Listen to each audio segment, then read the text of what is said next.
The 2021 International Residential Code, Appendix AQ, states that tiny houses are dwelling units that are 400 square feet or less in floor area, excluding lofts. The Georgia Department of Community Affairs has a fact sheet on tiny homes with the same language. I did find a site from America's Best House Plans, who is a company that I assume builds these tiny homes, and they state that a tiny home is considered to be less than 700 square feet, but also states the average size in the United States is 225 square feet. So I feel we can put this to bed that tiny homes will not be built in this development, as the design of these units are larger than the tiny home criteria with the minimum floor space of 1,000 square feet. The other notion I've seen online and read in the paper that has been discussed about the PDA issuing a $100 million bond that the taxpayers will be on the hook for, and again, this is not true. This is a revenue bond for Southeastern. End of story. No taxpayer, no governmental entity, nor the PDA has any liability should the project fail. Not one citizen of Putnam County is going to have to cover the cost of this bond except for Southeastern. Finally, to the tax abatements. I appreciate the concern of the community, and this is why we are here to discuss this project. I do want to make it clear, however, that at this point, Goodwill is only paying $14,000 annually in taxes on this property, and once they start a mission, it goes to $0 in taxes being generated due to their nonprofit status. What is being proposed will actually generate pilot payments in lieu of taxes for the county and the Board of Education, and not to mention sales tax revenue from those that live in these units. Goodwill could decide to sit on this property for the next 5 years as they raise funds to build out their project, and that would be roughly $70,000 over that period in taxes paid by them. Or this project could break ground and generate approximately $500,000 annually from the sales tax and pilot payments. And let me provide a little inside baseball here to everyone to understand. Companies do not make massive investments in communities without some type of abatement. I'll defer to our legal counsel, Mr. Brown, but I don't know of any major projects that don't receive some type of financial assistance to locate a project. It happens every day across the state, and Putnam County is no different. In my career, I cannot begin to tell you how many projects I was outbid on, and I can also tell you how many projects I was able to win based on local incentives. The Rivian plant up the road, do you realize how much money was offered to them by different communities across the nation? When I worked in Savannah, I was well aware of the incentive package would be for an auto manufacturer like Hyundai to come in. What is being proposed today is not unique. It actually happens more than you would imagine across the state. When you're trying to control the density of development, the bottom line for a company doesn't always pencil out, as they could generate more units at a lower price point to increase their return on investment. What this abatement is trying to do is control the growth as much as we can with Class A housing on what you consider a very peaceful piece of land surrounded by commercial developments.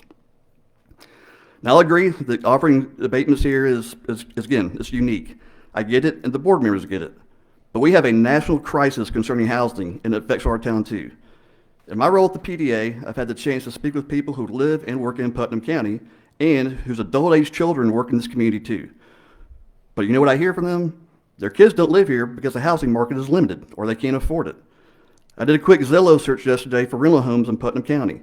There are only 26 listed with monthly rents ranging from $1,200 per month to over $3,500 per month. Morgan County had 50 available rentals, and Greene County had 19. Again, this is just sourcing one website, so I'm going to assume and hope that there are more options available. While the report that Southeastern provided says this will be for secondary homes on the lake, I can assure you that it will also be for teachers and firefighters and nurses, which is why the PDA requested 10% of all units be set aside for our first responders and employees of this county. This is unique territory that we're wading into, and I promise you that we won't be the last one that's approached about a project of this type. I have lived on Lake Oconee for the past 11 years, and I've seen the growth that has occurred. I remember my 5-minute drive to Publix is now 15 minutes or more depending on the time of day.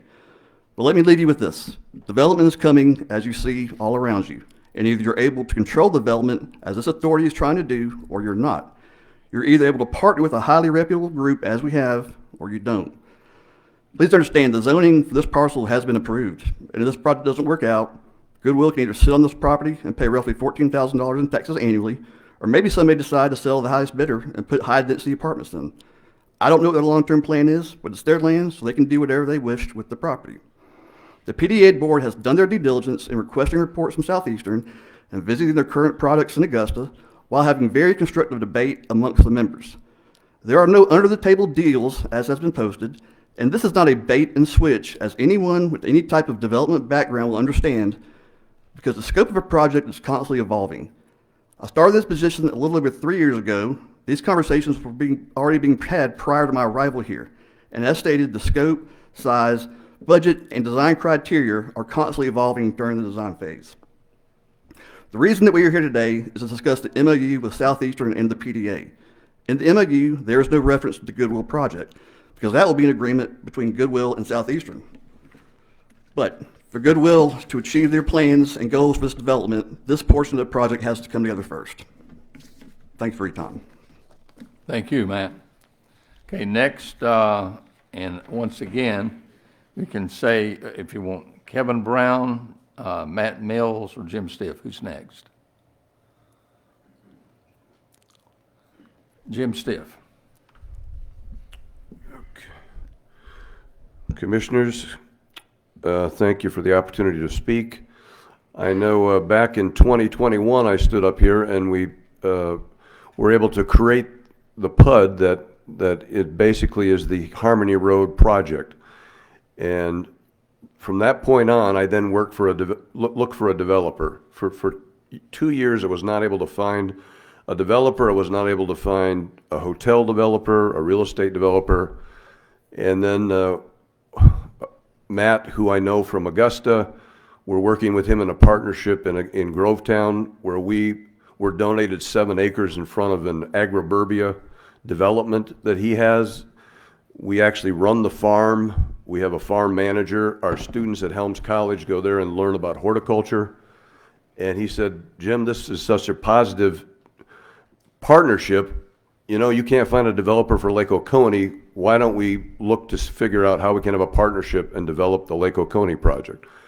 So for almost a year and a half, 2 years, Matt and I have been working on this project together. And like Matt said, you know, Goodwill hasn't been put into the storyscape in recent communications, which probably was a missing part, but they have not left the picture. Goodwill is still in the picture, and as Matt pointed out, unless this deal goes through and we receive from Southeastern approximately $3 million for 52 acres, we won't have the money to begin our 18 acres up by Harmony Road, where we will create a village that will have commercial buildings. There'll be an event venue. There'll be a restaurant cafe. There'll be an agritourism area. And then the coolest looking Goodwill store you've ever seen in your life, because my goal is to make something so profound and so beautiful that Greene County will cry that we did not work a deal in their county. But we have to have the residential part of this project to go through in order for the commercial project to take place. And if you look at Matt's properties, Southeastern's properties, like some of you are going to get up and talk that you've been there, this is a higher class product than I've seen anywhere in Putnam County from a multifamily perspective. In order to get that Class A product, that's why there has to be some kind of an abatement. The goal is to create new human and economic energy. 78 new jobs will be created. Since we began working Goodwill in Putnam County in 2010, we have helped 18,000 people with career services, and we've helped 7,456 people get a job. That economic impact will only increase with this campus, with the satellite of Helms College in the future, and with all the new career programs that we'll have in place. There'll be a great synergy between the residential upscale environment and our Goodwill Village. So I am asking you to think about the big picture and think about the long term and the human and economic development that will take place if you vote yes on this project. Thank you. Thank you, Jim. Now, next is either Matt or okay, Matt's next. Thank you, Mr. Chairman. My name is Matt Mills. Our company is Southeastern. Normally, as a developer, you freak out when there's this many people here, but actually, I think it's a good thing today. I think there's been a lot of false narratives floated around. I think there's a lot of untruths that have been said. We are a family-owned company. We're based nearby in Augusta, Georgia. We have projects as far south as Tampa, Florida, as far north as Arlington, Virginia, as far west as Dallas, Texas. We're accustomed to doing large projects. All the projects that we do are Class A. That's what we know how to do. We don't cut corners. And when we build something, we built it to own it forever. And people have commented to me, well, how do we ensure you'll own it forever? Well, I can't give you any total assurances, but if you look at our portfolio and you look at the properties that we keep, they all have unique aspects. We love waterfront. You know why? Because it's hard to replace.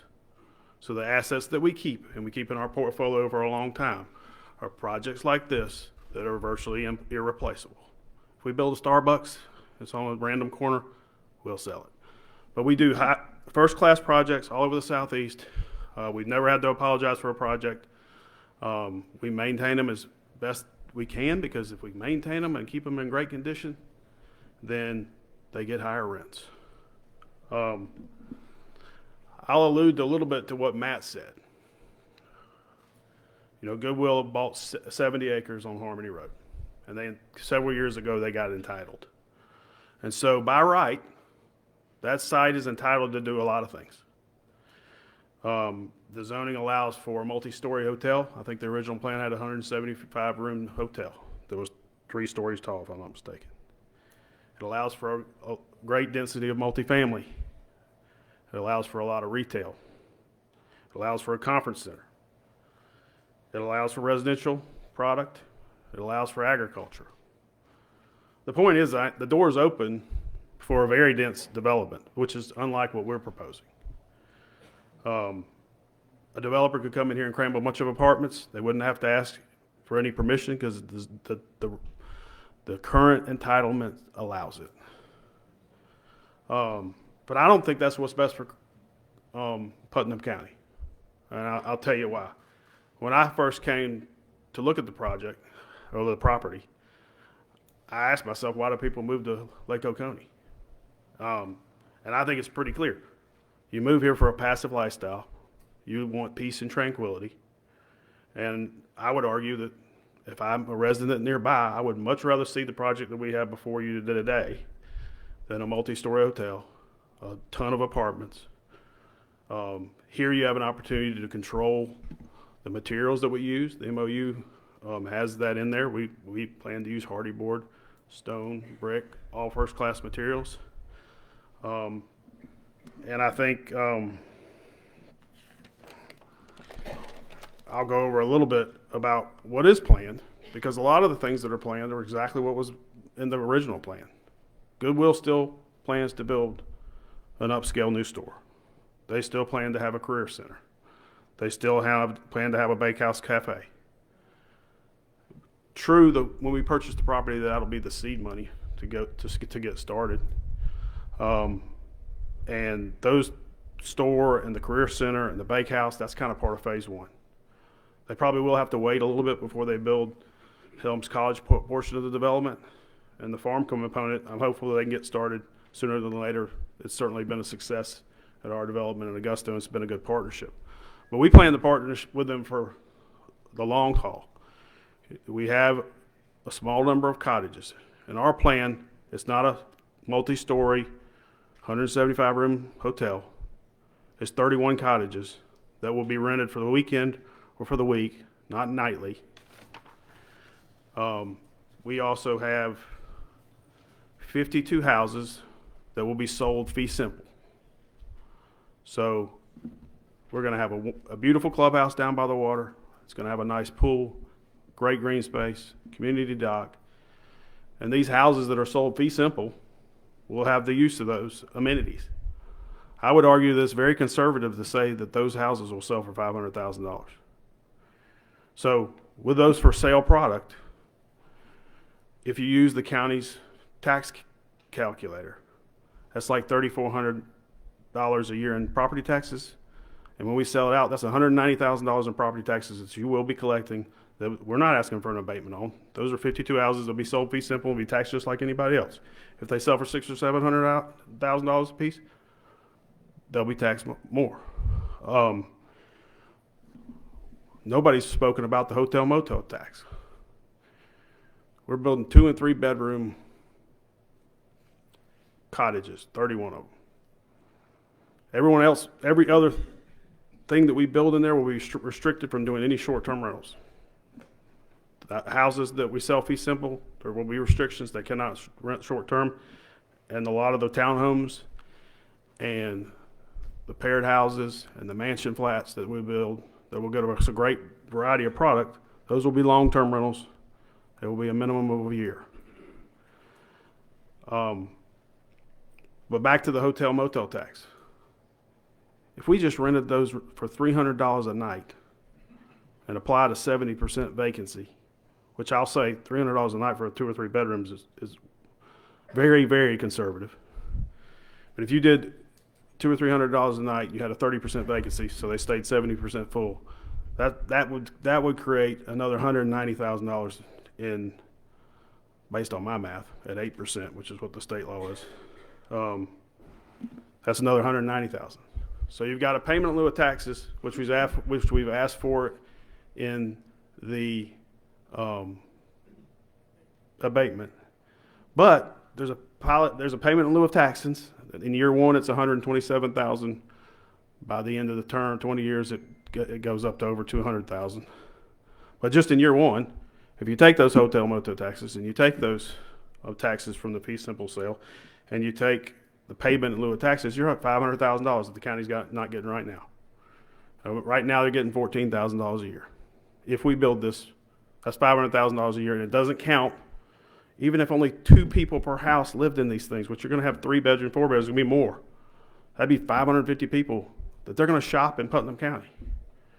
You know, we were asked by the Development Authority to set aside units, and we've agreed to set aside 10% of our units, or 27 units, to rent, that those units must be rented to members of the workforce at attainable rents. If we don't do that, we lose the tax abatement as it's proposed. And so we're motivated to make sure that we meet those conditions. If we don't, then we lose the abatement. But you know, again, how's this thing being paid for? We're going to have between $20 and $30 million in equity in this project, and then we're going to get a loan for the balance, and we're going to be personally guaranteeing those loans. The reality is, the taxpayer's not on the hook for a dime. I think there's a misconception out there. We're paying for the entire project. The only thing we're asking for is an abatement of a portion of the taxes. We're asking for it for 20 years, because when we bounced around different scenarios of more abatement up front and more abatement up back, I think we wanted to figure out a way to where this project pays for itself and never costs the taxpayer a dime. So with the $500,000 a year, it easily does so. Even the payment in lieu of taxes, I think, covers the student population that was forecasted. You know, I think we did a study that we turned in and had 18 students. That was when we had 320 units. We're down to 275 units. So those students, based on that study, cost about $215,000 a year to educate, and state pays half of it. So there's like $100,000 that Putnam County School Board would be on the hook for. Well, our payment in lieu of taxes, which is $127,000, I think covers the students. The hotel motel taxes help offset any other cost that the county would have. So I mean, I think the project more than pays for itself, even with the abatement, and the county's not on the hook for anything. So why an abatement? I mean, when it comes to numbers, I don't get emotional about them, because it either works or it doesn't. I'm passionate about doing something really nice here, and I want to do something really nice here. But when it comes to the numbers, I don't have a choice. I got investors that I got to turn to, and we've got to make a return. So what are the costs here that are a little different than you might see in every scenario? We've got to install sewer and run it all the way back out to the highway. It's going to cost like $2.5 million. We've got to put in a pump station. We've got to bring sewer up to the commercial sites that Goodwill has at the front of the project. We have to overcome the impact fees of Piedmont Water, which are higher than most municipalities that we work in. We have to, I mean, just the fact that we're building the Class A and not cutting any corners, the buildings cost more. So it's not any one thing. It's kind of the fact that I'm being asked to lower the rents for 27 units so that the workforce can afford it. But I'm being asked to build something really, really nice, which is what we normally build. and I'm asked to fix the sewer problem and pay these big fees, I don't have a choice but to figure out how to make the numbers work. And that's why we approached the Development Authority and worked through tons of scenarios on how to make this thing work. And I think we've arrived at a solution that works and is the best opportunity for the county at this time. I think if I was a neighbor there, I would embrace this development much more than what was proposed before. I think you have a unique opportunity here to provide the community with some workforce housing. You have a unique opportunity to approve a Class A project and have control over what kind of materials are used and the timing of it, because there's conditions that we have to meet in the MOU. And you got a unique opportunity to work with a charitable organization that I think's mission address some of the challenges that Putnam County has. So for that, I would respectfully ask that y'all vote to approve the tax abatement being proposed. And if you got any questions, I'll be here to answer them. Thanks, Matt. We'll get to those after everybody speaks. Next is, I'll get to you, Kevin Brown. You're just on a different page. I've got several pages I'm dealing with here. I understand, Mr. Chairman. Good morning still. My name is Kevin Brown. I am an attorney with Seyfarth Shaw, and I practice exclusively in the area of economic development. And it's been my privilege to represent the Putnam Development Authority.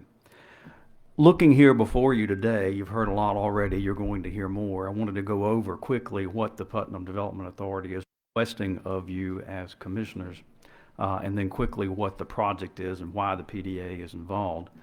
Matt mentioned to you, Matt Pointer, earlier that the goal of the PDA is to address economic development in Putnam County.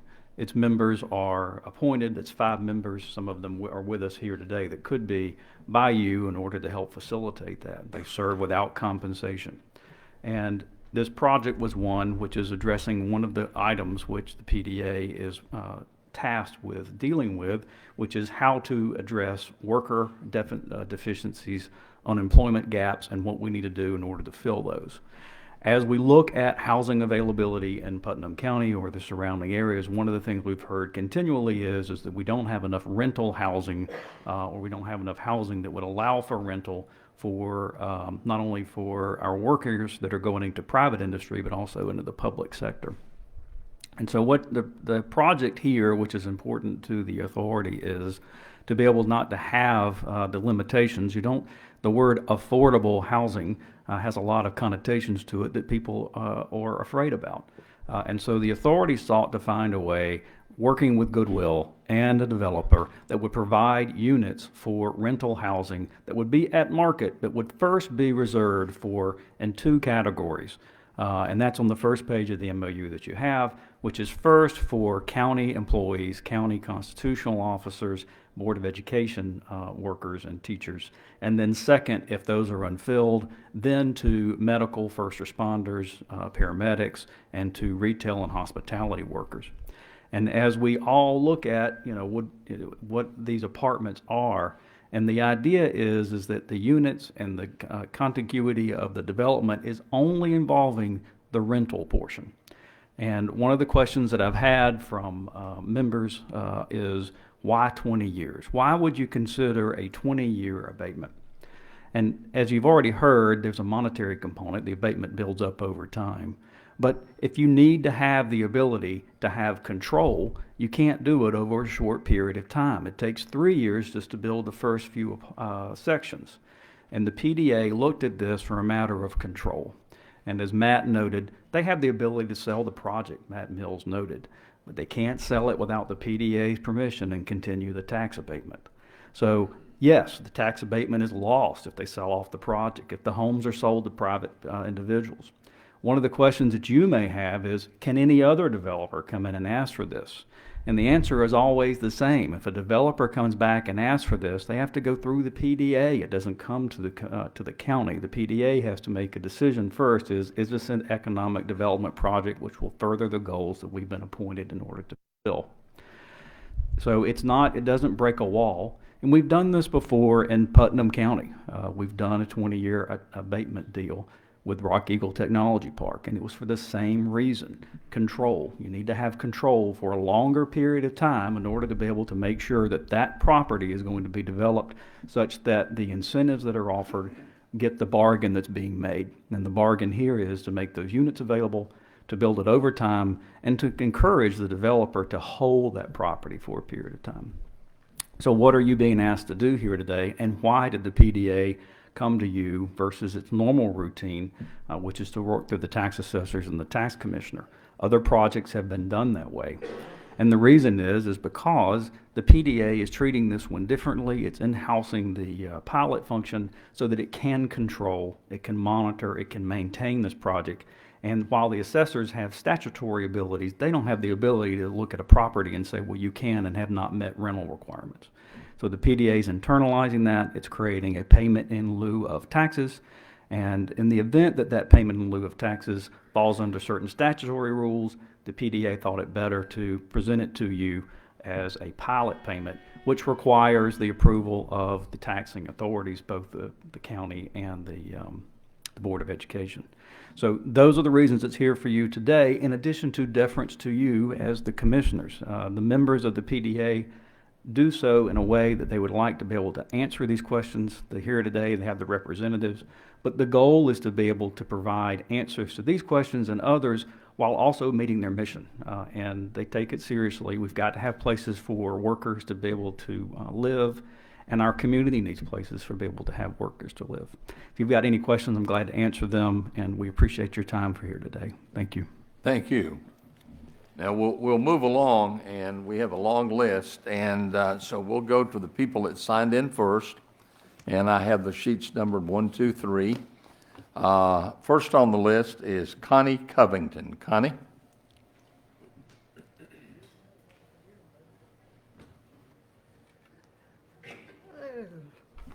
Good morning, gentlemen. Most people that know me know that I'm not used to getting in front of people and speaking my mind, but I felt this was something that I needed to. I've been in the county for over 25 years. We moved here from Cherokee County. My husband started a long time ago saying we were going to Putnam when our kids graduated. I don't know why he picked Putnam, but here we are. There's a lot of talk about, I'm going to speak fast, there's a lot of talk about affordable housing in this project. We are landlords, and I think everybody has kind of forgotten the people that we're talking about needing affordable housing. These are the workers, and I'm talking about the people that work for all the business owners in here, and the people that work for the people that own land on the lake. We're talking about real rent is $600 to $1,000 a month. Not $1,500, $2,000, $2,500. I don't know that there's a firefighter in here that could afford $2,000 a month rent. Logistically, the county has pushed and made it harder for us as landowners and landlords to provide housing for those people.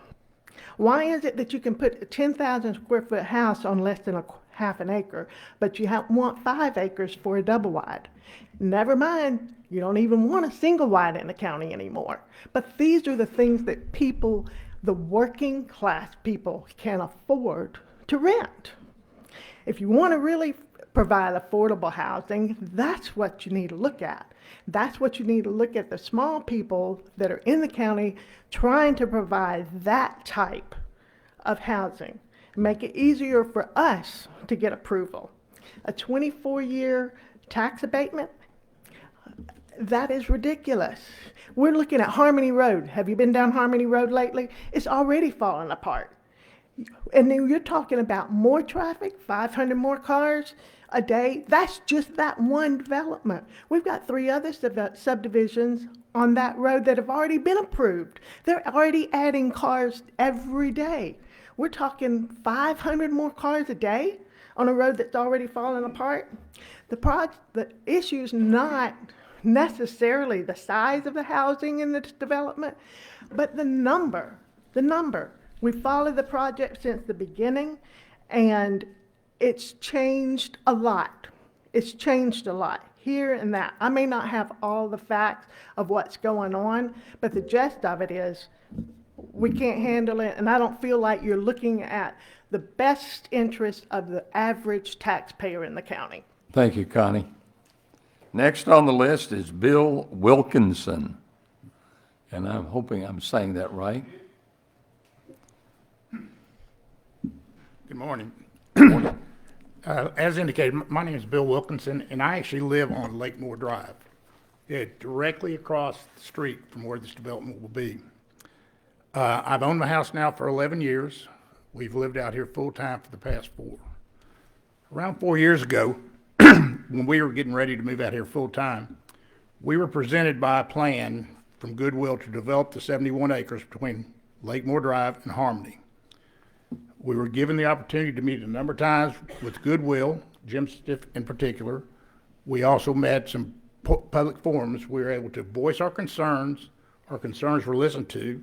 Then made some changes to the plan that rectified those concerns. And everybody seemed to be happy with what the proposal was at the time. My concern is, here we are 4 years later, and this proposal is completely different from what we were presented 4 years ago. And there's been very little, if any, transparency with this project. I found out about this project maybe 2 weeks ago, a little over 2 weeks ago, with a post on Nextdoor. We've had no meetings that I'm aware of with Goodwill, no meetings with the developer, no public forums.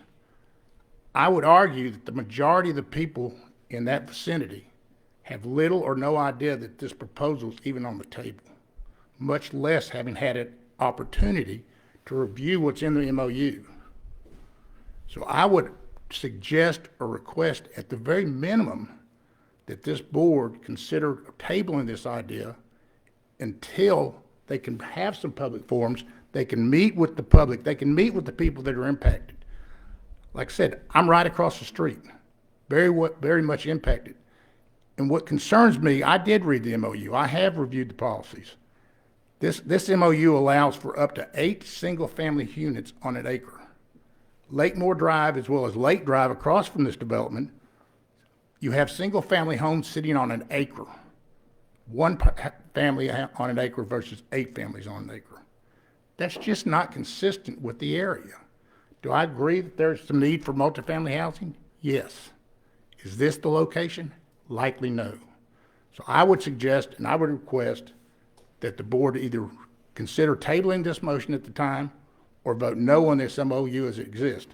We can't handle 8 units on an acre with a minimum, by the way, in the MOU of 500 square feet. I know I heard 1,000, but the MOU says 500.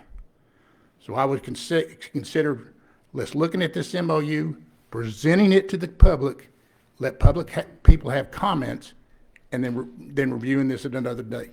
I appreciate your time. Thank you.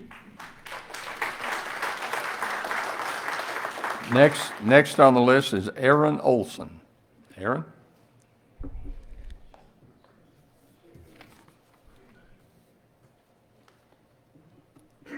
Good afternoon, gentlemen.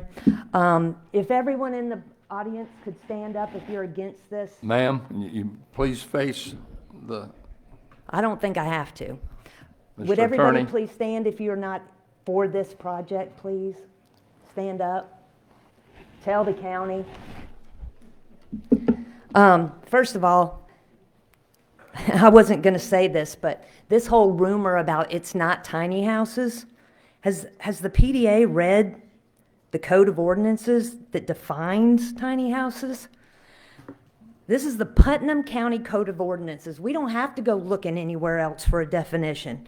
Tiny house means an individual, single-family dwelling unit less than on a permanent foundation. Tiny house on wheels, less than 600 square feet. So we have a definition.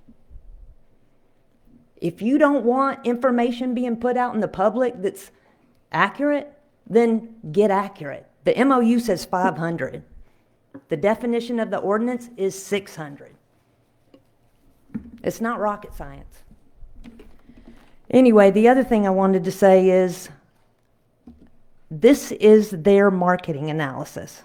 It says the school analysis, and we got this through open records, but it says, in summary, the demographic trends observed in the census tracts surrounding Lake Oconee and the character of the Helms Farm development both suggest that the property owners for the residential component of the development will tend to be older, less likely to have children, and more interested to using the units as rentals or non-primary vacation properties. How clever is it that the developer tries to minimize the impact on schools, but then asks us for a 24-year tax abatement for rental properties and vacation properties? It is not our responsibility to subsidize the rich. We have people that need affordable housing. That's what we need to focus on. And this is not affordable. And if they want this fancy development, let them pay their taxes like the rest of us. I pay a lot of property taxes. I have rental properties. I pay a high amount on those rental properties, which makes it harder for me to keep an affordable rent. But if I can do it, they can do it. I think like Connie Covington, she has to put her taxes in those and charge those people a higher rent. Let's move on to the MOU. It's full of inaccurate information. They keep making changes as arguments come up, and most of the perks in the marketing material are not in the MOU. The traffic study that was just issued on the 4th isn't right either. Thank you.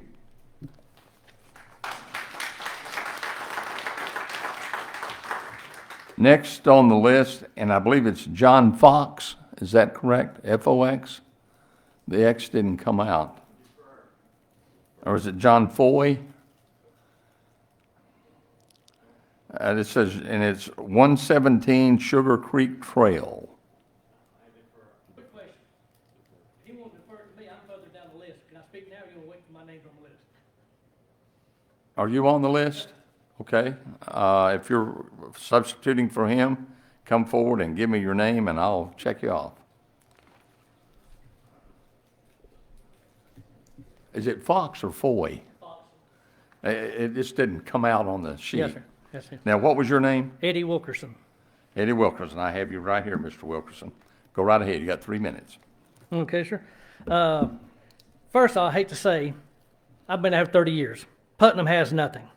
Morgan County's got great schools, LOE, nice homes on acreage. Yeah, Morgan has nice, no, Greene County has high-end homes, sales tax generating commercial. What's Putnam got? Service jobs, poor roads, and 186 out of 194 on school districts. I don't think I'd be wanting people to move here who had kids, if you care about anybody. I don't think you want them in our schools. I think y'all said earlier, in your own words, it's easier to ask for forgiveness than permission. So do what you want, and then we'll work it out. 3% sales tax, that's what the county gets. PDA, what have y'all approved? I don't see a manufacturing plant, anything that brings in a lot of money from the PDA. So let me get this right. We can't afford to exempt seniors from school tax, but we can exempt, a $100 million project. So why are we doing this? I was curious today, you also questioned, why we're doing this at 10 instead of at 7? It's so no one can show up? We just sort of cram this meeting in? And how is there not an exact plan? I'm in the building business. You always have an exact plan of what you really plan on doing. You know square footages, you know everything. So we're going to build something low end down at the pyramid, the best spot in Putnam County. Greene County's got Arabella, Morgan County's got Madison, and we're going to have low income housing. Classy. So who benefits? Goodwill and Southeastern. And by the way, I looked it up. The Southeastern man, Matt, is the vice chair with Goodwill. Isn't that ironic? Has anybody brought that up? You had to look high and low to find a developer. God bless, my best friend right here is a developer. Man, that's amazing. You didn't have to look too far.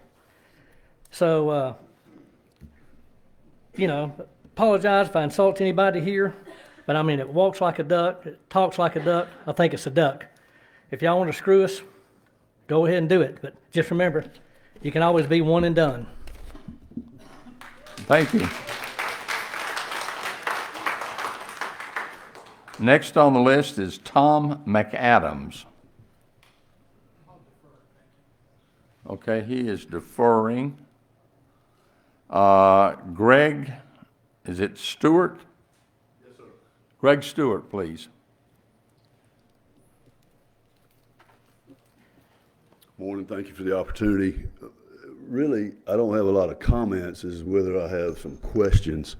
First question is, has there been any studies that have been done on roads, police, fire protection, on what it's going to cost us for these guys to do this development? Any studies done on that yet, on what the costs are going to be on the taxpayer here? Take that as a no? Okay. Get with you afterwards, and Sir? we'll get with you afterwards. We can't. I understand. All right. So the project is a project, and I'm sure that whatever argument we have, if we don't want it, is not going to change your mind. But the tax abatement is an entirely different program. Here's one question. Is it 20 years or is it 24? Can't answer that either? It's 20. 20, okay. So we've got a real estate deal going on here on lakefront property in one of the hottest areas in the South, if not the country, but yet we're going to give a tax abatement. We've heard on what was going to be built there, that's changed. Do we really have an idea of what Stiff is going to put up there? Do you know that to be a fact? No? All right. The last question I want to come to is that I'd like to stay and listen to your vote today, but because I don't have a tax abatement, I got to go to work. Thank you.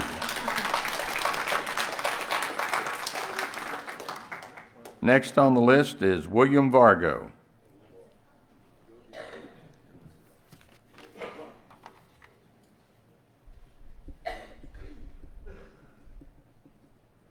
Good afternoon. It seems like the people in front of me have kind of said what I was going to say. But my concern, a couple of concerns, is how this proposal has changed several times in the past, and I've gotten the nickname of Mr. Misinformation on account of it. But Monday I'd post whatever I seen on their page and whatever I was able to retrieve from some of my commissioners, and by Friday, that policy, that proposal has changed. It went from 310 homes to 275 to 210 and anything in between. The tax abatement period went from 30 to 24 to 20. So how do we know what we're actually going to end up with here? And another big concern is everybody's talking about doing business with this Southeastern company. Seems to state right in there that this agreement is between Harmony Road LLC and the county. It doesn't mention these contractors over here. Harmony Road LLC, I looked it up on the Secretary of State's page. They were formed in August last year. Do they have a credit rating? Do they have any assets? So who are we dealing with? Are we dealing with Southeastern, or are we dealing with, according to the proposal, we're dealing with Harmony Road LLC? The Harmony Road LLC's agent, Robert Thomas III, is an agent for 67 LLCs in the state. 23 of those have failed for one reason or another. Okay? So who are we really dealing with? Are they credible? Another thing I noticed in there is I think it's 1.8 in their proposal. It's a hold harmless. It holds harmless anything to do with this developer, his contractors, or anything else. So who's responsible if something happens on this property within 20 years when this tax abatement, which I don't approve of at all, is who's responsible? PDA, because they're going to put the property in PDA's name. So PDA, something happens out there, the contractor's not liable, PDA's liable. Who's PDA? We're PDA. And another thing, I don't think Greene County's going to be smiling because you offered it to them first, and I talked to the Greene County manager the other day, and he says, we don't deal with any abatements in the county. We send them down the road. Thank you. Thank you.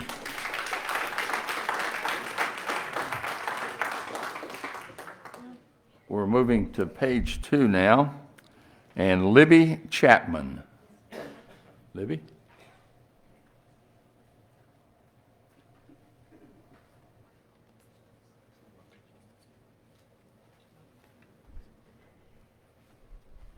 Thank you, Commissioners, for allowing me this opportunity to ask some questions, and that was on my mind. I'm not opposed to development, and I'm not opposed to having some housing for that is lower income. But these are the questions that I had. If these rentals are going to be tax exempt, then what would prevent the established long-term and short-term rental properties from seeking litigation to also not pay taxes? That was one question. Another question I had was, will these rentals be subject to government rental assistance or salary-based rental or rent based on income? I was concerned about that. And thirdly, I just wanted to ask, why would you as educated individuals want to saddle the taxpayers with the potential of having to pay a $100 million bond off if this thing goes south? I don't understand I've got a 12th grade education, but I've had 2 businesses that were very successful. I retired at a young age, and when I needed capital in my businesses, I went to a lending institution. I didn't come to my local government and ask them for money. I understand that, you know, you have to make deals, but this just doesn't seem like a good deal from me as a business person. I'm asking you to please reconsider the long-term tax abatement and the $100 million bond associated with the Goodwill project, or at least, as a gentleman before me spoke, have a public question and answers where maybe these gentlemen could sit down and we could have some dialogue. There's just too much misinformation, no information. I just would like to say that there's just a lot of questions that are still out there for a lot of us. So thank you. Thank you. Next is Donnie Chapman. Donnie Chapman.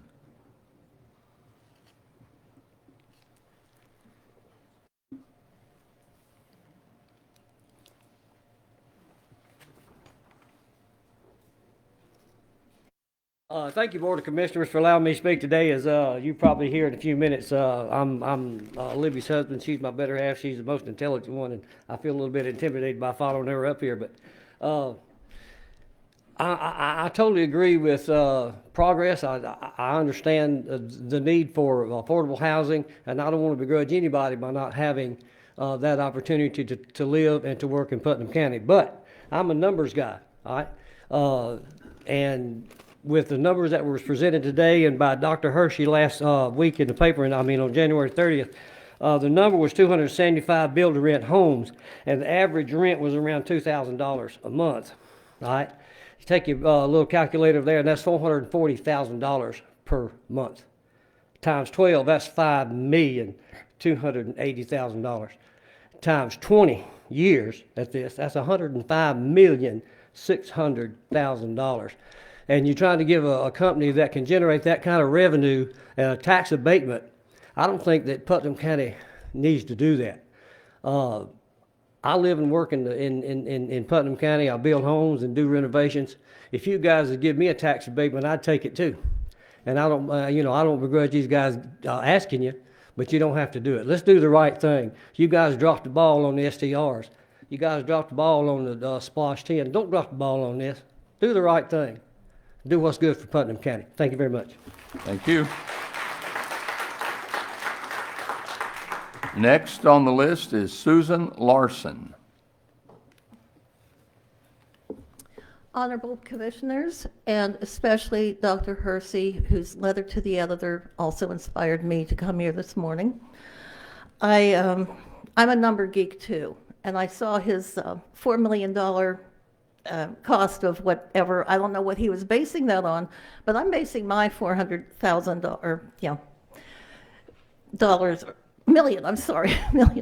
million on what might happen after this development is finished.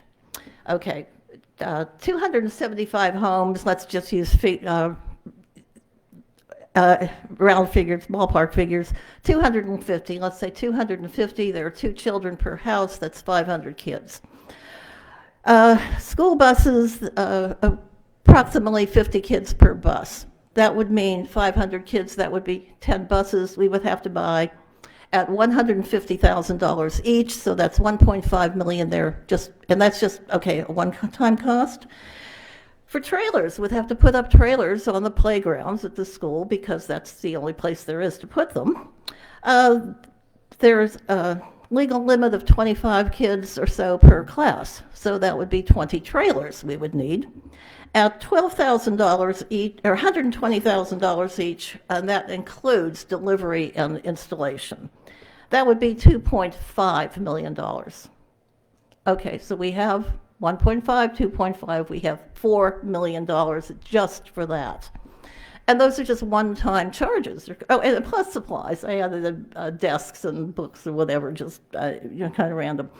Okay, but then for those buses, we need drivers. And at their salary, that would be about $150,000 a year just for bus driver salaries. I investigated the teacher salaries in Putnam County, and for 20 teachers and maybe a little auxiliary staff, and of course, in addition to their salary, they get benefits, insurance and sick days or whatever. That in itself would be over $1 million. So that is what it would be continuing to cost Putnam County after the initial whatever $4 million is spent. And aside from the money, when my husband and I moved here about 20 years ago, there was not a traffic light at Harmony and 44. It was like driving country roads except for an occasional semi that came through barreling down 44. There's talk about, well, I don't know if this is ever going to happen with the roundabout down by Publix, but our intersection there is just almost as busy sometimes of day. I live off of Harmony Road, and when I take my trash to the convenience center, which is on Harmony, sometimes I have to sit through 2 traffic lights each way. Thank you. Okay, I don't want that to get any worse. Thank you. I'm sorry Thank I went you. over. No, you're fine. Thank you.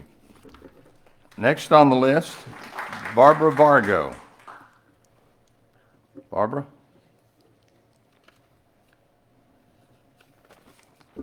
Wow, I don't think I have to talk tax abatements. People are not happy. But when the questions that were given, the tax abatements, it's a subdivision we have how many? I know a lot of the builders, okay? And we've never given them tax abatements. We got one right now on Harmony Road who had to put in a turn lane, okay? He's had to come back to you several times because in order to get all the money together, his land turned back into agriculture and he had to bring it back up to residential, okay? All this pain in the butt. Let's talk Lynn. They're supposed to be what? Giving us $2 million when they start their projects are done and, they have their motel. Did we give them a tax abatement? I don't think so. That man's been doing it all on his own. I just think that is wrong. And then let's talk about this awful contract that gives the development authority $25,000 a year for 10 years, then $35,000 a year for the next 10 years. We're talking the development authority is going to pocket $600,000 for this tax abatement if you approve it.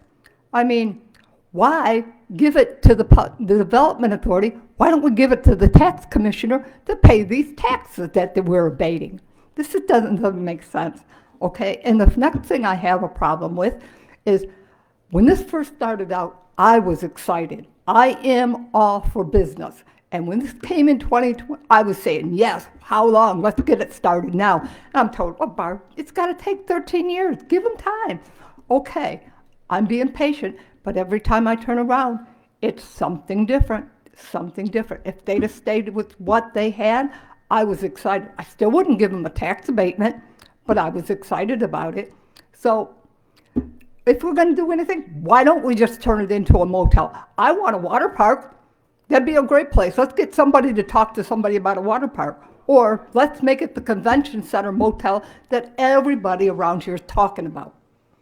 Why this? And a tax abatement, I have to say, no. I want the rebuilding of the sheriff's jail before I want somebody to have a tax abatement. Thank you, Barb. Next is, I believe it's A.S. Williams, 854 Harmony Road. Is that right? Did I get it right? It's Williams? AJ. AJ. Thank you. Goodwill Industries of Middle Georgia purchased the 71.55 acres from Allen Investment Partners in September of 2021 for $1,919,191. The current value for the Putnam County Assessor is $2,086,861. They want to sell the 52 acres for $57,690,921 an acre, more than doubling their investment in a little over 3 years. This profit would propose to build out their college, restaurant, and training facility. The real issues everyone has mentioned already are tax abatement. You have to be kidding. Developments of large-scale residential projects usually pay the county to offset the increased demand on the infrastructure and road maintenance. The second issue would be the access. The road off of Harmony is only in and out of the development unless they come back on the conditional use promises not to access through the Lake Drive community. 1,000 people are going in and out of the road. Let's see here. And then the third thing would be the degrading of value for property owners nearby of the surrounding community. Look at your own zoning. This area of the lake is for large lake lot residential. VRBO rentals have already approached into the community on Lick Creek. Add another 1,000 people and what will become of our quiet sanctuary on the lake. Thank you. Thank you. Next on the list is Cameron Smith. Cameron Smith, 136 Lake Drive.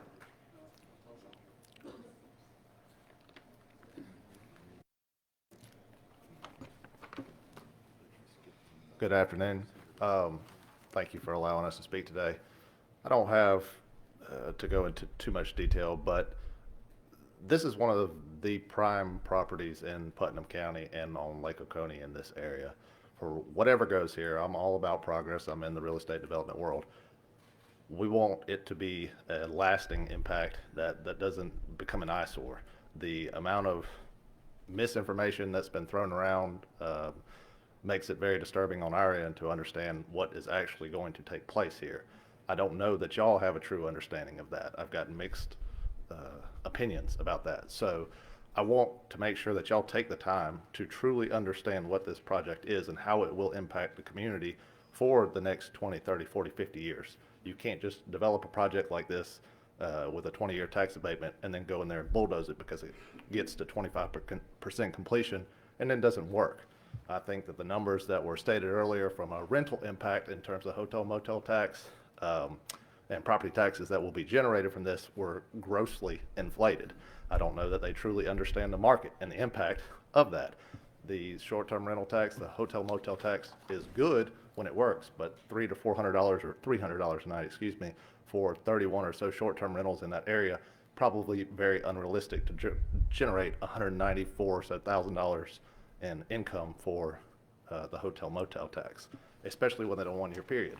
If that is to work, as they have stated it would, or let me back that up. If it doesn't work to those numbers where Putnam County is generating $500,000 or so in taxes estimated from this project annually, then I think they should put their money where their mouth is and be able to put that back towards what the abatement should be. Now, I have not read this detailed memorandum in full to understand it. I'm leaving that up to y'all. We trust y'all with our vote, of which y'all have gotten. So it is up to y'all to make these decisions and do it what's best for our area, for this area to progress, continue to progress in a Class A manner. Now, understand that is what he is proposing here, they are proposing here.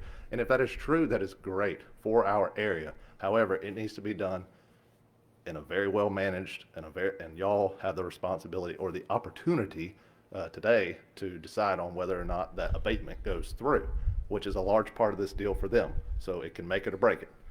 And I'll just say that to say we've trusted y'all with our vote. You will hear from all of these people at this point kind of what the feelings are for this situation. So I hope that y'all take the time to thoroughly understand the implications of this for years. Thank you. Thank you.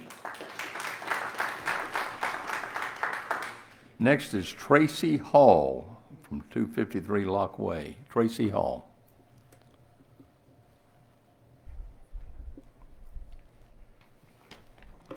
Good afternoon. I wasn't expecting to come here today, but after someone called me and told me I should show up. I moved here initially in '84. We started coming here as weekenders. Moved here full-time in '88. My husband and I and his family built 3 businesses here. One which is a hotel on 44, and spent tens of millions of dollars in this community. Never once asked for an abatement. Never received one. So why someone from outside, we had commitment to this community. Now we have a developer that wants to come in and receive a tax abatement. I was in multifamily housing for more than 30 years, and I worked for HUD. So I clearly understand the positives and the negatives a community like this will put to our community. And when he says that they need this abatement, what it says is he is unable to make his profit margin without that 20-year abatement. This county has never given more than a 10-year abatement previously, and you're setting a bad precedence if you do it now. That's all. Thank you. Next is Jerry Swafford. I see Jerry sitting back there. Thank you, Mr. Chairman, Mr. Commissioners. I just have some things I might want to repeat about what's already said here. There's a lot of emotions going on about this item. Not something I have a lot of emotions or passion about myself. Not totally against this project. What I am passionate about is my family and the position that we hold in Putnam County as a pastor and also a business owner here. And what I see is a nonprofit organization that's making a capitalist venture, that's asking for my family and your family to give them precedence to make more money on a capitalist venture that more than likely will pay for itself in less than 5 years. As an investor, I would think that it would pay for itself 5 to 7 years. Then they're going to get a tax abatement for an additional 15 years. If I was in your position, I would vote no for this. I would reconsider if they want to intervene or if they want to come back to the table for renegotiations. I would consider a 5-year abatement, but I would look at my planning and development that we already have written. I'd look at the size structure that's already written on the way that it should be zoned, and I would hold them to that. I would think about the folks that elected you to where you are, the property owners that is adjacent to this property and what it's going to do to them. And what I have heard, that this is going to benefit two entities in this county, the PDA and the Chamber of Commerce. It's not going to help me. It's not going to help you. The tax that would be withheld from this would greatly go toward the roads. I would ask you to vote no. I'd ask you to reconsider, bring it back to the table if you will, or let them go somewhere else. Thank you. Thank you. Next on the list is Jennifer Ray. Jennifer? And there she is.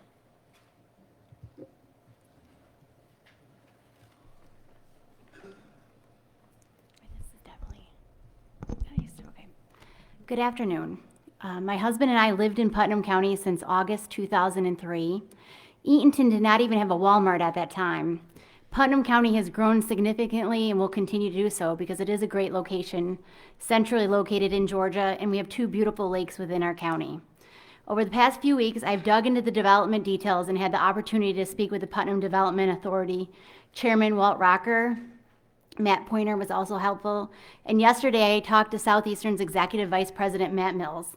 They both went above and beyond to provide information and answer questions.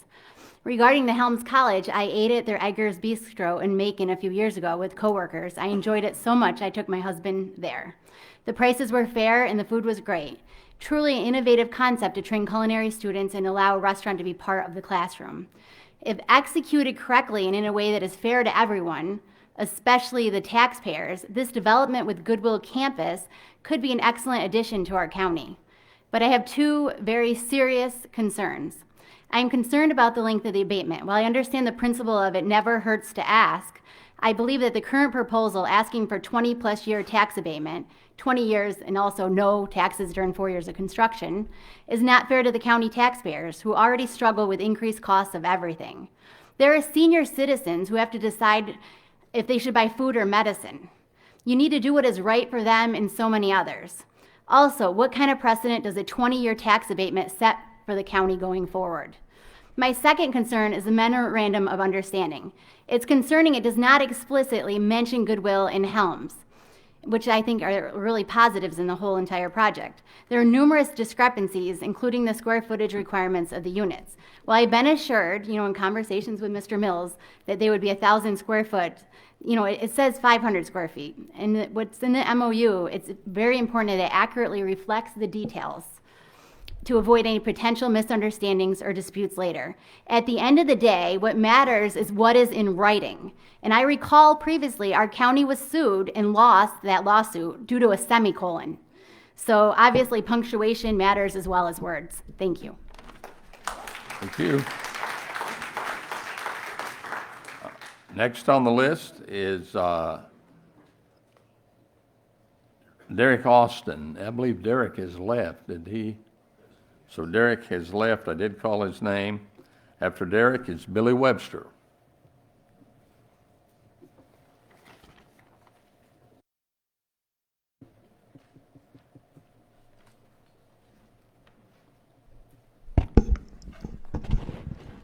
Chairman, commissioners, staff. In my notes, I'd written good morning, but I had to change that to good afternoon. I had planned on making more comments, but a lot of them have already been covered. And as a former chairman of this commission used to say, the brain can absorb only what the rear can endure. I'm going to go to just the one main. By the way, I would like to recognize Mr. Stiff and Mr. Mills and Walt Rocker III. They actually have spent hours talking to me and my associate, Miss Ray, about this project, and I appreciate them taking the time and the effort to do that. However, the one point that I would like to make, and I think it's important, that we distinguish between what the agenda item states and what is printed on the county signature page. The agenda states authorization for the chairman to sign acknowledgement of MOU. That's all. What the signature page for the county says, the undersigned acknowledges this agreement and agrees to the provisions herein that are applicable to the county. Let me repeat that. Agrees to the provisions that are applicable to the county. Said another way, by voting yes to this MOU, you would be saying to the taxpayers of Putnam County, you agree to a precedent-setting 20-plus year tax abatement. Thank you, Mr. Chairman. Thank you.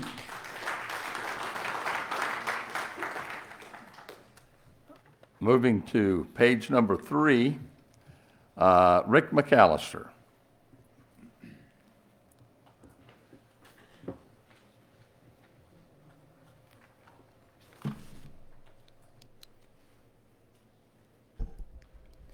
Rick McAllister. I am the agent for the owner and the author of the preliminary plat that was submitted to Putnam County, and the TRC meeting was last week in regard to the plan that we have submitted. I wanted to go over a couple of things, and I want to start with one of the questions that was noted before is why this? Why this project? And, you know, all I've heard is we want quality to development. Well, if you remember your comprehensive land plan of 2022, this meets the most goals I've ever seen in a project presented to this county.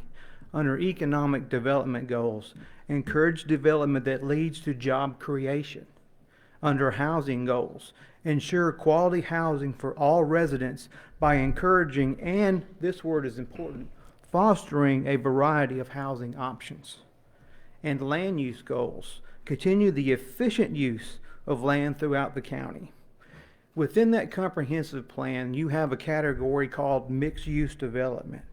Not only is this a mixed-use development, but actually written in the comprehensive plan, this by name development was noted as an example for us to move forward with mixed-use development.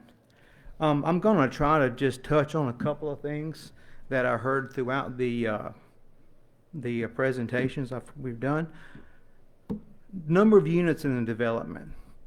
Okay, CPUD zoning with this thing is zoned has a bunch of different categories. The basic category for units is 8 units per acre of residential use. If this project was at maximum density, it would be 432 units. That would be 432 units of apartments, townhomes, or whatever that could be happening in this development. This proposed preliminary plat has around 250. That's 40% less than what could be happening with entitled property here. Again, there's also 18 acres of commercial that could be used in this property. This development shows 9 acres of agricultural use and a very low density amount of commercial square footage per square foot per acre that's even, you know, noted in this. And somebody noted there's no plan for this. Well, the preliminary plat was submitted 2 months ago and the TRC meeting was last week. Yes, there is a plan for this. Part of a CPUD development is a negotiation of development standards. We work with the TRC to present what we want. They give us comments back, and we're in flux of creating the right plan for the county. I really would appreciate that this county consider this project because, in my opinion, as a land planner working in the lake area, this meets some serious guidelines set up in the comprehensive land plan. Thank you. Thank you. Next on the list is Tom Fry. Tom? I thought I saw you.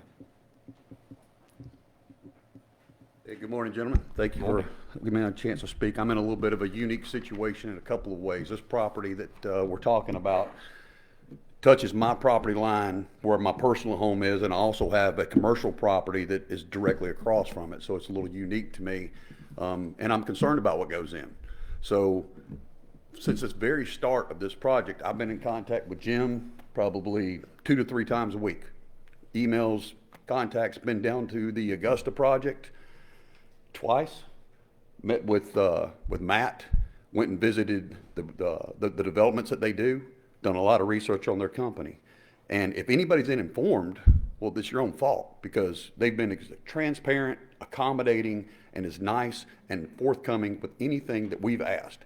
Even in our neighborhood, when they first started, we met them at the end of our cul-de-sac. They said, oh, this is where we're going to put a hotel. I said, well, Jim, we got 4 neighbors right here with houses.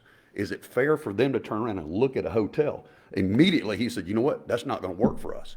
So when people say this thing changes, ebbs and flows, it's going to until we find the right fit, I believe. But I think we got the right people. I really do. Tax abatement, I was fortunate enough. I actually owned the tiny house factory. It was the largest tiny home factory in Alabama, and we built these houses. So I know a little bit about that as well. And we got some tax credit help. I didn't turn it down. And as a business, if you turn it down, that's your fault too. Business are not, profit's not a dirty word. If you're in to make money, you make money. Also, in order to get a tax abatement, you better be doing something good for the county. If I'm a builder and I just go in to build homes, I'm not creating very much for the county. These guys in the project, what they're doing is just like you were just saying, it's doing a lot more than just coming in and building and leaving. They're going to maintain this stuff. That tax abatement gives us the opportunity to be in control of what's going on that property. It can be stripped. It can be taken away. They know that. And if anybody's worried about being insolvent, do a little research on Matt's company. I promise you, they've got some projects out there that'll blow your shoes off. They do a really good job. They do. Again, I don't want a water park in my backyard. I don't think that, and from what I'm hearing, our schools can't support it. How many permits do we build houses every year in Putnam County? We're growing, period. I know 6 different developments that are going in right now. We're going to still have to put trailers in the schools, or we're going to build a new school. Why don't we take some of the money that we're going to make off offsetting that tax abatement and use that to better our county instead of worrying about what little bit of money it's going to come out of his pocket? That's all I got to say, guys. Thank you, Tom. Next on the list is Joe Arrington. Joe?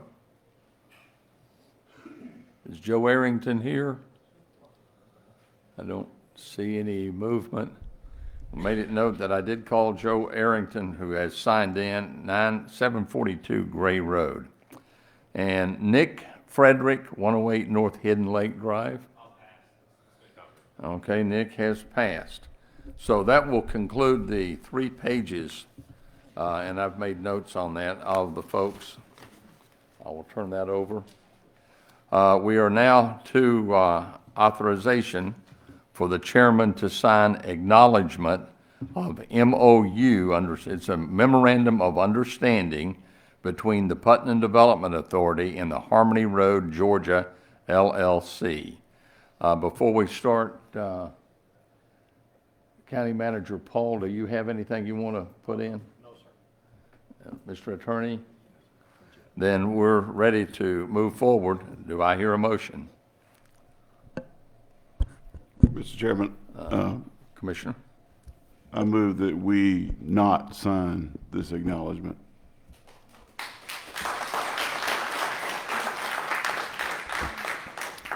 We have a motion on the floor not to sign the authorization. Is there a second to that? Second. And we have a second. A motion and a second. Is there discussion? And I'll go with Commissioner McElhaney first. You made the motion. I've talked to so many people about this, including the developer, Mr. Steph, Putnam Development Authority. There's a lot going on out there. There's a lot of emotions around it. But what I'm really concerned is I found some errors in this memorandum of understanding, and I don't agree with some of those. So, not that I don't like the development or appreciate what you guys are trying to do, but we've got to get things right. I think it went off. We've got to get things right before we move forward. The opportunities are great, but again, there's some details in here that are wrong, and you've acknowledged that they're wrong, so I think we need a clean copy and something better than this. So your motion is to bring back something? Well, I can't change your motion. We can have another one afterwards. Mr. Chairman? The second gets the first chance, and then, do you have a comment? You're after that. I'm just going to say something real quick. I agree with Commissioner McElhaney. It's a lot of confusion on this. Some of the things that have changed, and I think we need to as he said, revisit some of this stuff. And I do love to see good stuff like this coming. I think it's going to be a good thing, but we just got to clean a few things up. Thank you. Commissioner Garrett. Mr. Chairman, I also have concerns about how this has been handled up to this point. When I first heard about the project, I think I was in the meeting when the zoning was approved. I liked it a lot, and I still like it, and I've appreciated the opportunity to meet with Mr. Stiff, Mr. Mills, and the PDA. But as others have said,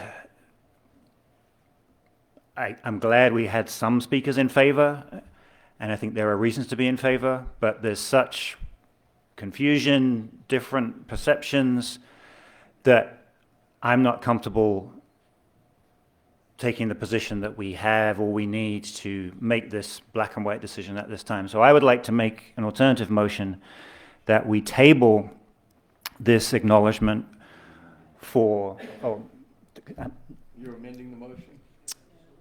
oh, we haven't voted on the other motion. No, we have not, but we can come back afterwards and. Okay, let's vote on that motion. Okay.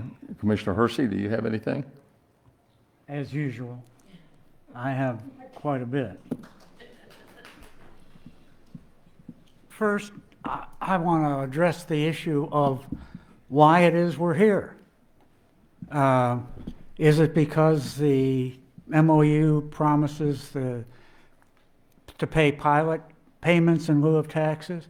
Well, first of all, let me clarify that those pilot payments are going to be divided amongst the school board and the county in proportion to our relative millage rates. They don't go to the PDA, at least as our attorney has told me. But are we here for that? Well, we're here because of Section 5.2 in the MOU. And what does that say? It says that we are signing, that we approve and authorize the MOU. Why would we do that? Why, well, we do that because IRS Section 147F says that only elected officials can, after holding a public hearing, can authorize a bond to be let by the PDA. So the PDA can't go off and just give tax abatements willy-nilly under this bond lease program. They have to have authorization by this board and by the Board of Education. So that's why we're here, and I just wanted to clear that up. This bond for lease thing is a very tricky kind of maneuver that is legal in Georgia, but basically no money changes hands. Our the attorneys have provided us with a 2-page legal description of what happens. But basically, the PDA is issuing $100 million in bonds, and I'm not sure whether it's going to do it in one tranche or, over time. Probably just in one shot. In exchange, essentially, for the property that is, and I would ask the question of PDA or whoever, is it for the whole 71 acres or is it for 50 acres? And if Mr. Brown could answer that. Commissioner, it's only for the smaller portion, the 51 so acres. It's only for 52 acres. That's right. Or thereabouts. It's I don't know, Rick, 51. you cut off some of that 52 acres, didn't you? 52? Yes, sir. I mean, the cottage-style hotel is no longer in that package, right? No, I think it's in it. But it's not a hotel motel tax. Well, the hotel motel tax is irrelevant to this county because 58% of it goes to the Chamber of Commerce, and we don't see a penny of that. And the Board of Education certainly doesn't see any of it. But thank you, Ms. Brown. So basically, the PDA is trading issuance of $100 million worth of bonds to acquire 52 acres of land. Now, that's a pretty high price per acre, in my opinion, but actually no money changes hands because then they lease it back to the company. And I'm at a loss as to what the relationship is between Southeastern Company and Harmony Road LLC. Is this just a cover company so that if you run into trouble, that you have a limited liability corporation and you can hide behind that, or can a good attorney pierce that shield? Maybe you can tell us what the relationship there is. No, it'll be a wholly owned LLC. That the principals of Southeastern, we raise money with different investors for every single deal. Yeah, So every single deal is structured a little bit different. But you So want to form protect the parent company by having this particular project with a particular LLC, is that right? No, I think that. I think I understand what you're saying, but I think that's a little bit misleading because the parent company is just a brokerage company and a development company. Okay. The principals who have the cash, which would be my partners, and their investors will be owners of Harmony Road LLC. Southeastern is a real estate development company. Right. It makes brokerage fees and things like that. But the folks with the money and the investors that they have, the investors that choose to do this will be part of Harmony Road LLC, and they will own that asset. It's not meant to hide from anybody. But they will be the principal owners of Harmony Road LLC. Yes. Yeah. Okay. Fine. It'll be a single asset entity. Fine. Well, let me move on. The revenue bonds that are being issued are industrial bonds, and sometimes, or more often than not, referred to as phantom bonds because no money actually changes hands. PDA issues the bonds only to the company. The company, in turn, leases the property back from the PDA. So, I mean, while there's a paper shuffle, no money actually changes hands. So what is the sense in doing this? Well, the PDA now owns the property and presumably the improvements going forward on that property. So that, and the PDA being exempt from tax, there is no property tax, and that's the quote tax abatement that you get. Now, so what does the company get out of it? Well, apart from the tax abatement on property that they are going to lease, they can also possibly use the revenue bonds as collateral to borrow money. And I think we heard that there was going to be a substantial amount of dollars actually borrowed, I don't know, from banks or what sources, but so that's the revenue bond thing. And we now know that the revenue bond, $100 million is being issued against 52 acres. So there's still 18 acres thereabouts, which is being held by Goodwill, apparently. And presumably that is going to be the commercial portion, eventually, whatever. But there's nothing in the MOU that says anything about that 18 acres. So we are not dealing with those 18 acres. They are not involved in this MOU whatsoever. We're only dealing with the residential development. And I don't know, Lynn, can you possibly go to the plat that was submitted from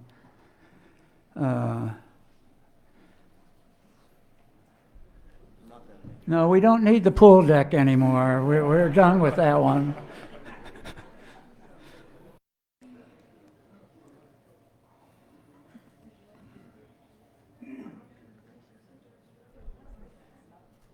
we go.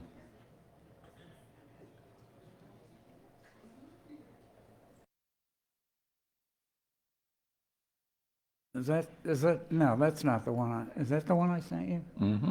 Okay. You have to pull down here, Yeah. up at the, to your right. It's very 18 acres. difficult to actually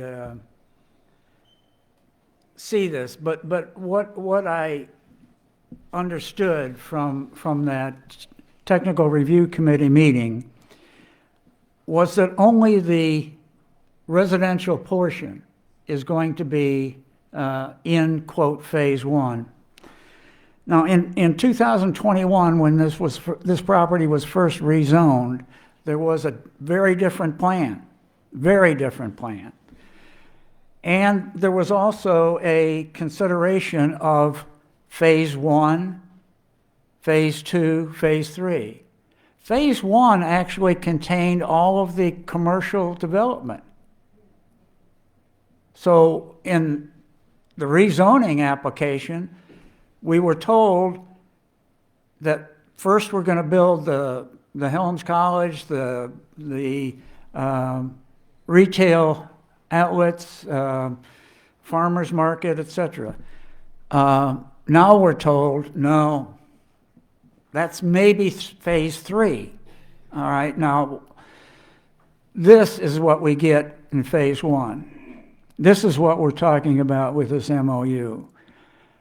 I, for one, am a little bit leery about saying, well, you know, sometime in the future we'll have a residential or we'll have a commercial area and we'll have a Helms College.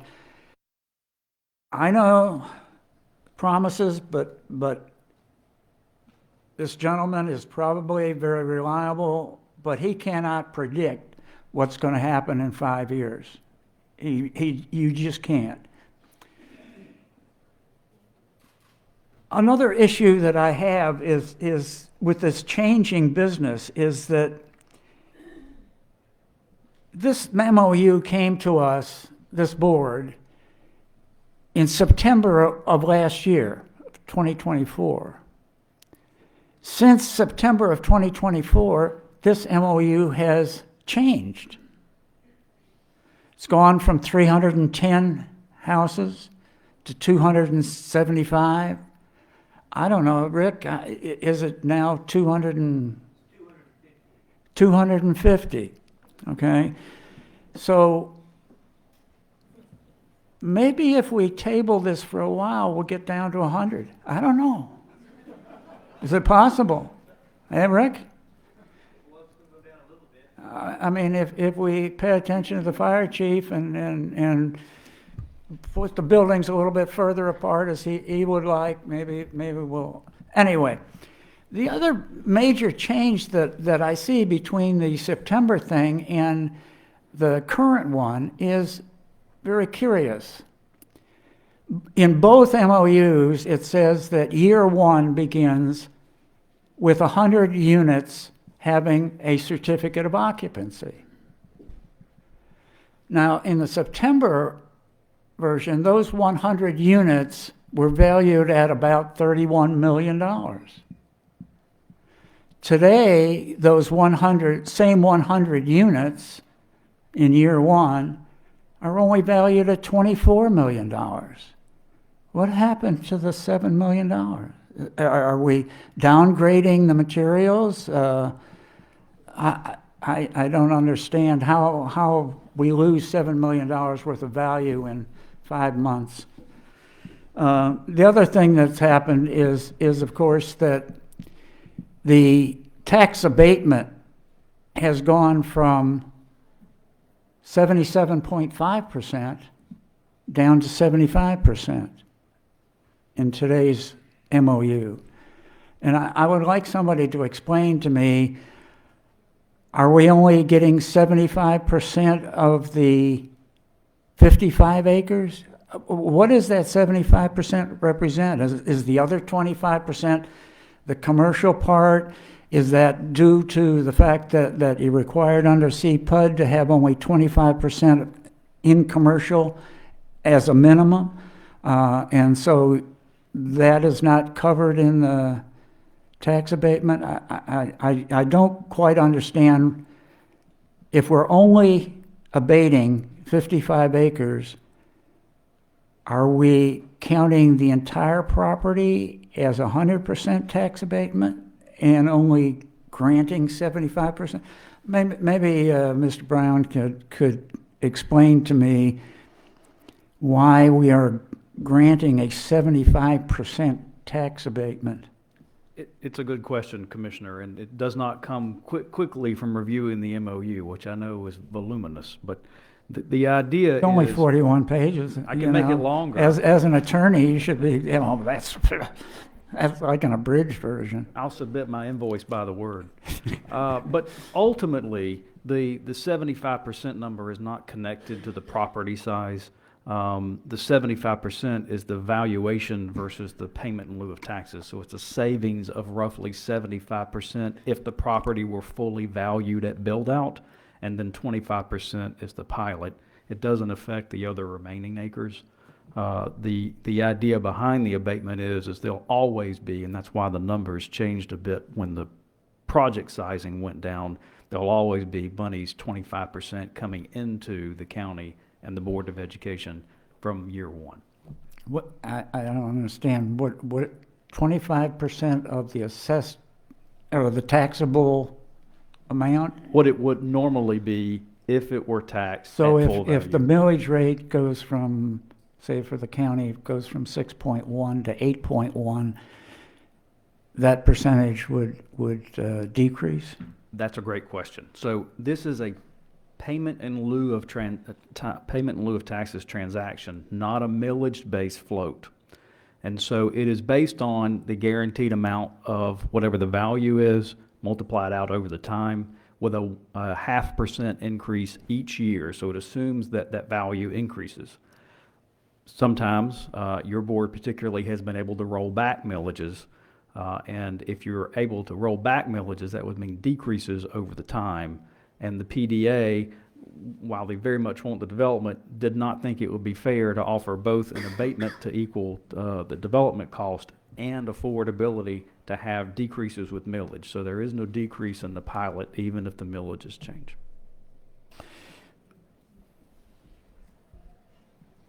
I'll leave it to you. I know it's complicated, but I as you said, was it's just complicated. concerned that you were only getting a 75% tax abatement, but it's 100% basically on 75% of the property. Yes, sir. I'm glad to offer any more questions. I don't want to elongate your discussions. Please let me know, though. I'm glad to discuss anytime. Let me. I know this is, and it's getting late in the day, and I know people are tired, and we need to move on. But one of the other things that I did want to get some clarification on is how many students are going to come out of this development? Who's going to live there?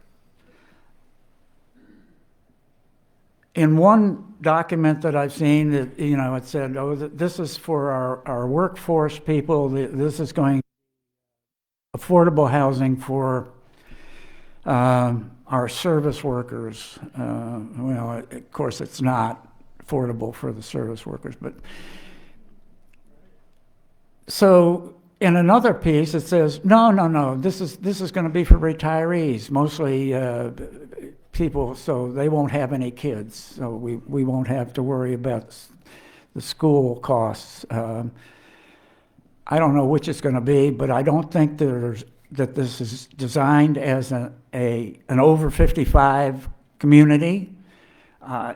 So I think that the renters, if there are renters of this property, are probably going to have kids in the school. So I really doubt the number of 18 in the school. The other thing I'm really curious about is the estimate of the number of jobs. The MOU says 2 in the first 3 years. Year 1 being when 100 units are actually have a certificate of occupancy and presumably rented. Another analysis says, oh, no, this is going to produce 70 jobs. Well, it clearly is not going to produce 70 jobs if we stick with phase one and only have the residential development. I mean, I don't know how many jobs. I mean, somebody's going to cut the grass, I guess, but I don't know if those are full-time jobs. Certainly, probably somebody cutting the grass won't be able to afford to rent an apartment there, but that's, you know. So I think that those kinds of publicity things need to have a little bit more honesty in them. That's all. And I'm really concerned that what was presented in the rezoning is not ever going to develop. We know that it's already changed in the residential part, but it's certainly going to, it probably will change in the commercial part as well. So I'm tired, Mr. Chairman. Thank you. Are there other comments? Okay, we will call for the question, and can we vote electronically on this? Do we have a motion? Yeah, well, the motion was made and seconded, and this was the discussion that you just finished. Okay, the motion, could you read the motion again, Mr. Chairman? And do you have the motion? It's been so long. Yes, sir. Yeah, I know. The motion was to not sign the acknowledgement. In other words, the motion is not to sign, or for the chairman not to sign, the acknowledgement of a memorandum of understanding between the Putnam Development Authority and Harmony Road. Very good, sir. That's the motion. Okay, we can vote electronically.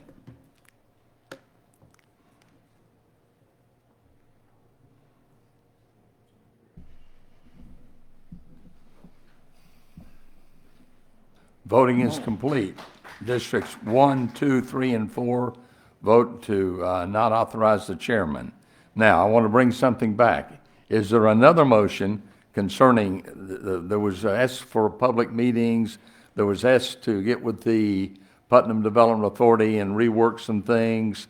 Is there a motion concerning that? Yes, Mr. Chairman, I would like to make a motion that we table this acknowledgement and we give the developers, Goodwill, the PDA, the citizens of the county additional time to consider this, and in particular to give the proponents time to answer these questions, not only orally, as they've attempted to do today, but in adequate documentation. So we're no longer talking about what's changed, accepting some things will change, but we need to get back to the clarity and the sense of consultation that apparently pertained in advance of the rezoning and has, for various reasons, collapsed since then. So I propose that we table this, and for 3 months, I would propose that we consider it again as a body in our first June meeting and allow up to 3 public consultations between now and then to really get all these technical details sorted out and then really engage with the fundamentals of the project, because that's really what the decision boils down to. Can I rephrase the motion? It's a long motion, sorry, yes. You can't table it. Well, It's no, already it's not. been dealt with. We're making a new motion. It's not really tabling. Well, And I believe what you're proposing is to hold 3 public hearings, where people come together, and in that time, we'll get with the PDA and reword things to suit before we bring it back to this board for approval.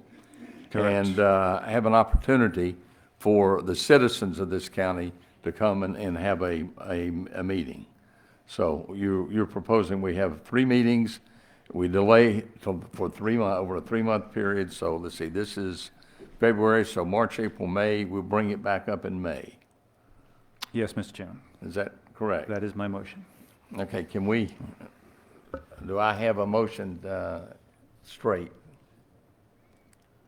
The motion is to have three With, public with the meetings. motion, would it satisfy to set 3 work sessions, one in March, one in April, one in May, to discuss a proposed MOU? I think as long as those are held with adequate space for people to come and an opportunity to make comments and have an open dialogue, not we don't comment type reactions. What I would suggest is, at the time of the work sessions, you can allow some portion to be open to public comment and then some portion to be closed. So I think the motion would be to direct staff to set 3 work sessions, one in March, one in April, one in May, to discuss the proposed MOU between Putnam County Development Authority and Harmony Road, Georgia LLC. Again, with the caveat that I want it to be more interactive than a session like this permits.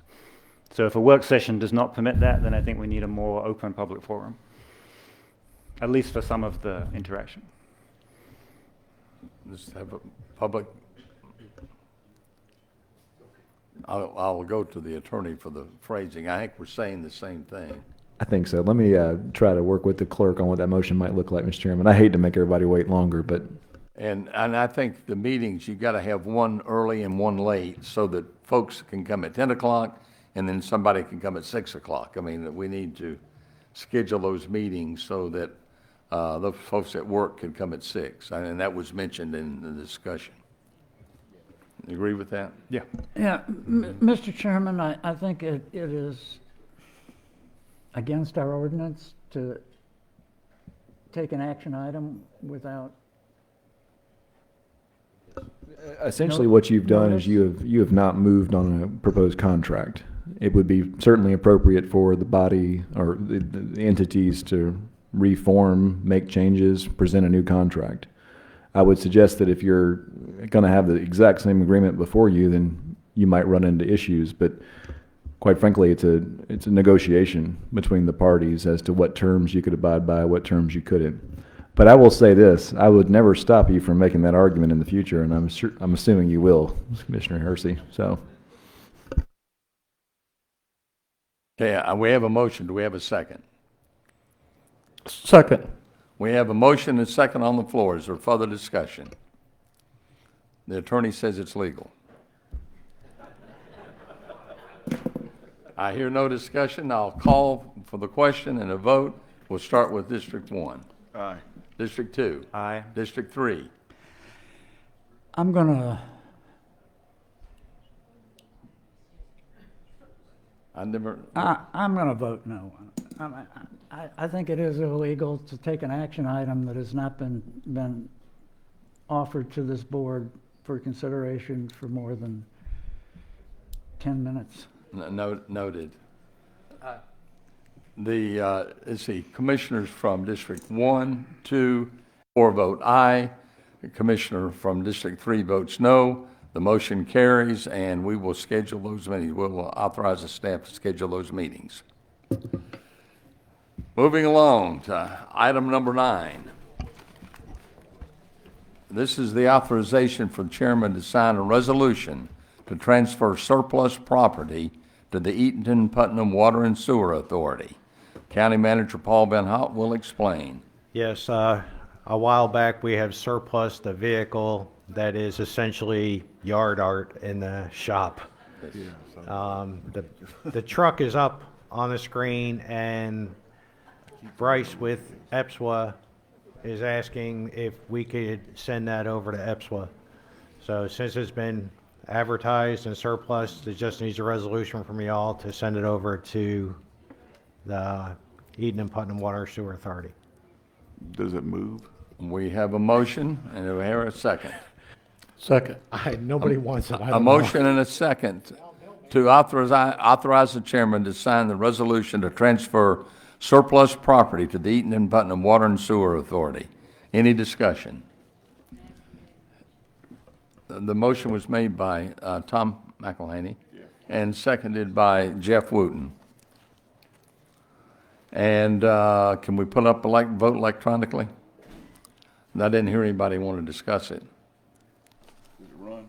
No. You have to push it down the hill. Vote electronically, please. I'm sorry, I shouldn't comment on that. Voting is complete. Districts 1, 2, 3, and 4 vote aye. I will be happy to sign that resolution. Item number 10, this is submission of names for appointments to the Hospital Authority, post number 4. Now, I repeat, it's just post number 4. The Hospital Authority has 4 total vacancies. Today, we're working on post 4 only. The remaining vacancies will be addressed at following meetings. The Board of Commissioners must submit 3 names to the Hospital Authority for consideration. Then the Hospital Authority makes the appointments. The name of the applicant will be on the screen. So let me call for nominations from our commissioners. The people that are nominated are Tom Thompson, Philip Etheridge, and Rachel Delaney Harvey. Do I hear a nomination? I nominate Tom Thompson. I think you can nominate all 3. Is that correct? I think we have to submit 3, so you can nominate all 3. And just mention all 3 names. Oh, I see. Okay. Well, then I nominate Tom Thompson, Philip Etheridge, and Rachel Danny Harvey. Is there a second? Second. We have a motion and a second. The nominees are Tom Thompson, Philip Etheridge, and Rachel Delaney Harvey. Is there any discussion? Hearing none, we'll call for the question and ask for an electronic vote.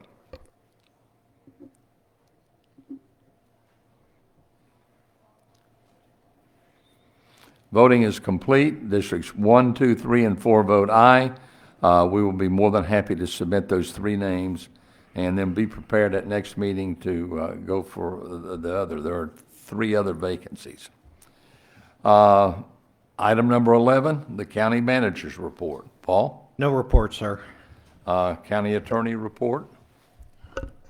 Mr. Chairman, I don't normally commentate in this way, but I don't remember the speaker's name, but at some point during some of the presentation, someone made the comment that Putnam County has nothing. I want to refute that. I appreciate you gentlemen's commitment to listening to the public, to considering what's come up, and I truly believe this is one of the best counties in Georgia. I wanted to have that be refuted, and I understand that you gentlemen are in this position because of that, but I appreciate your commitment to hearing these things out and working for the betterment of the county, and at least from my perspective, a lot of times that's not told to you. So I certainly wanted to say that, and I appreciate y'all's time and effort. So thank you, Mr. Chairman. Thank you. Thank you very much. We'll move along. Commissioner McElhaney, do you have anything? Yes, this has been a whirlwind 2 weeks, but I certainly appreciate the community's reaching out to me. I've tried to answer every email that I've gotten and return every phone call, and I certainly have no problem with that. But it just tells me that people are paying attention, and that's what we need, and I truly appreciate that. And I'm available anytime that you'd like to talk to me. I'll be glad to. But just know that I certainly appreciate what the community has done and their commitment to looking at things. Thank you. Commissioner Garrett? Yes, I would second that. I've also had a lot of interaction with members of the public about this topic, as well as with the PDA and others involved, and I've appreciated everyone's time, and I've tried to be as transparent in my opinions and responsive. So I think I'm pleased with how things have worked out today, and I'm delighted that so many people were willing to take the time to come and speak. Just 2 other quick things. 2 events coming up I want to highlight. Probably everybody knows, but I'm excited that the Color Purple is going to be on at the plaza. As far as I know, the Color Purple has never been staged here before. Alice Walker, we know, is from Putnam County, one of the most famous daughters of the county, and this is her most famous work. And I've often wondered, wouldn't it be great if the Color Purple could be put on here? So I'd encourage everyone to take a look. It's going to be a great cast, a great show. I think it's the musical version of the show. It's on 4 dates. 4 nights. Towards 4 nights, the end of this month, February 22nd, 23rd, 27th, 28th. But I'd encourage you to go and support. I think this is a fantastic thing. Another event, I'm a member of the Butler Baker Alumni Project. If you're not familiar with Butler Baker, it's the old school, originally segregated school, African-American school, and then integrated school for many decades over in the east side of Eatonton. And the alumni purchased The building, after it had been left derelict for many years, about 10 plus years ago, and they're almost close to owning it 100%. They have an annual luncheon for former students, for others who are interested in the project. They put a lot of work into restoring the auditorium, and tickets are $40. It's Saturday, March 22nd this year at noon. It's a great event. I have some tickets I'm trying to make available. If you'd like to come, I'd love to have you join. My wife and I will be there. Equally, if you want to buy some tickets so I can give it to people who might not be able to afford it, that would be great too. So if you're interested, just come let me know. Thank you. Thank you. Commissioner Hersey.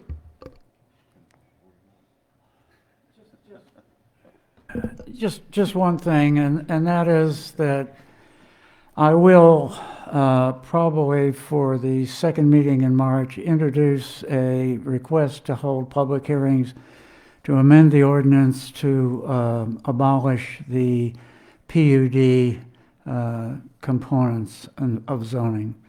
And I will work with the county attorney to craft the appropriate language for those public hearings. Thank you. Commissioner Wooten. Yes, sir. I appreciate the crowd we had here today. It ought to look like this every time. And y'all come and find out what's going on, and don't let it be a last-ditch effort for y'all to show up. Come and see the progress that we make all during the meetings that we have. And going to what the county attorney said, I'm the 5th generation here. As of today, I will be here in Putnam County for 63 years.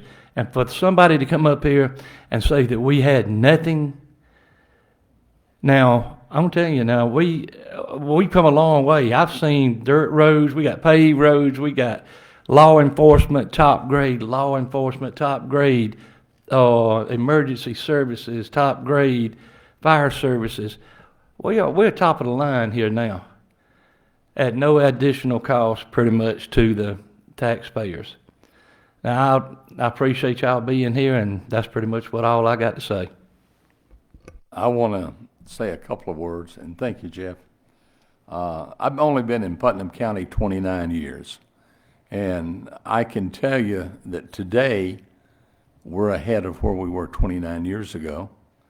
I look around, we have a beautiful recreation center.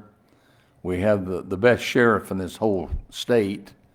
I think we are tax collecting, our tax appraisers, I think all of that, they do a wonderful job. And I look at it, and our tax rate, our millage rate, is lower today than it was in 2019. So these guys up here are working for the public, and I certainly appreciate each and every one of them. I appreciate the opportunity for the public to have a say. We try our best to allow them to speak their piece. We can agree or we can disagree, but we want to get on and move along together. And I appreciate all of you. Thank you for being here. At this point, it's the closing, and I will call for a motion to adjourn. So moved, Mr. Chairman. Do I have a second? Second. That was really good. We have a motion and a second. Is there discussion? Hearing none, I'll let you vote electronically if that's acceptable.